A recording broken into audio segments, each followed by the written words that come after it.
We live in very interesting times. This one is called the Lutherans' Return. The 500th year celebration for the Lutheran Church and its return to Popery next month. We see here the beast of Revelation 13:1. The Bible tells us, "And I stood on the sand of the sea, and I saw a beast coming out of the sea." What is significant about Halloween and All Saints' Days, that is the 31st of October and the 1st of November? Well, in this case it could be Halloween can be observed as the return of departed souls. The Lutherans returning after departing 500 years ago.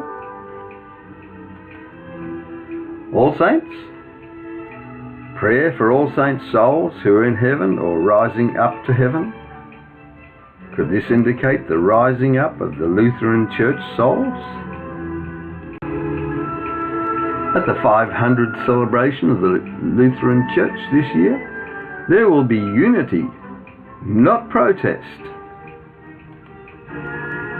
You may remember it was the German princes that protested with Luther. So with this new union, will the protest be over? Well, that could make Pope Francis smile. However, the protest was more than just the German princes, or from where Protestantism got its name. The Reformation, also referred to as the Protestant Reformation, was a schism from the Roman Catholic Church, initiated by Martin Luther, continued by Calvin, Zwingli, and other reformers in the 16th century Europe. That's from Wikipedia. Will the Reformation continue without a Protestant? Well, what do you think? Here we see Dr. G. Diop, a Seventh-day Adventist director, lead an ecumenical Protestant group to the Vatican in October last year.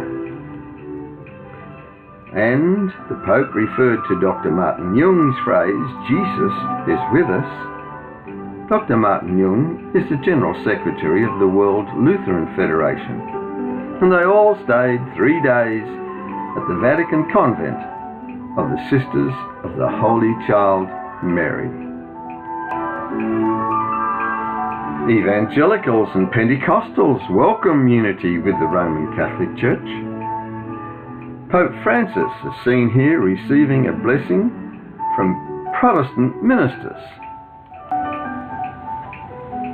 Here we see Pope Francis and the Anglican Archbishop of Canterbury, Justin Welby, embrace as they celebrate Vespers together in Rome last year. Russell Moore, the President of the Ethics and Religious Liberty Commission of the Southern Baptist Convention, and Saddleback's megachurch leader, Rick Warren, team up with the Roman Catholic Pontiff Francis later this month for an interfaith Vatican conference. We see Pope Francis with Mrs. Merkel also discussing poverty, women's rights, health and the environment, topics that will be on the agenda of the G7 meeting that Germany will host in June. She's the daughter of a Protestant minister. And here we see Germany's House of One, the first church mosque synagogue. Could that be for a one-world religion? This unusual project was initiated by a Protestant pastor, who was joined by a rabbi, and then of course a Muslim imam. Be interesting to see how that works out. Here we see the beast taking over the world. Revelation 13:3 and 4, carrying on for our first picture in the start of this video. "And I saw one of his heads as if it had been mortally wounded." That happened in 1798. "And his deadly wound was healed. And that was in 1929. And all the world marvelled and followed the beast.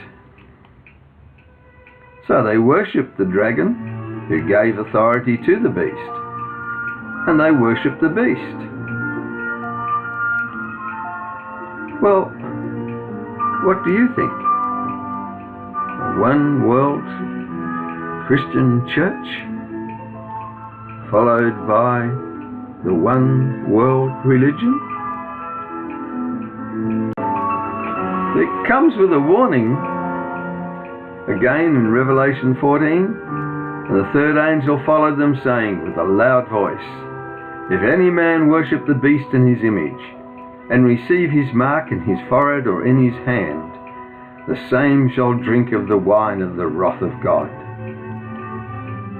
And he shall be tormented with fire and brimstone in the presence of the holy angels, and in the presence of the Lamb." Don't want to be there particularly, do you?